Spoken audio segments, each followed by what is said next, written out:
नमस्ते सबैजनालाई। यहाँ चाहिँ एकजना नानी जो चाहिँ 14 वर्ष पुगिसकेको रहेछ है। उहाँ चाहिँ सिलगढी सुबुक रोडदेखि चाहिँ हराएको रहेछ, यानी कि मिसिङ भएको रहेछ। र मेरो सबैजना साथीहरूलाई है, मेरो फ्रेन्ड्सहरूलाई म के भन्न चाहन्छु भने भएसक्दो यो भिडियोलाई सबैजनालाई सेयर गरिदिनुहोस् होला है।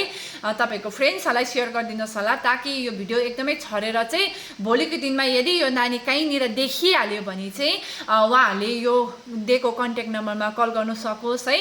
र म पनि एउटा आमा हो है, मेरो पनि नानीहरू छ हैन। अनि नानी हराउँदाखेरि कति पिर हुन्छ आफ्नो आमा बाबालाई भन्ने कुरा चाहिँ है म पनि बुझ्नु सक्छु। त्यो भएर यो भिडियो म बनाउँदैछु। हजुरहरूले यो भिडियोलाई दुई हात जोडेर म भन्न चाहन्छु कि सक्दो सेयर गरिदिनुहोस् है, ताकि भोलिको दिनमा नानी भेटिहाल्यो भने चाहिँ है, भगवानलाई म प्रार्थना पनि गर्छु यो नानी भेटोस् भनेर है। भेटिहाल्यो भने चाहिँ उहाँहरूले चाहिँ सम्पर्क गर्नु सकोस् यो नम्बरमा है। त्यो भएर सबैजनाले सेयर पनि गरिदिनुहोस्।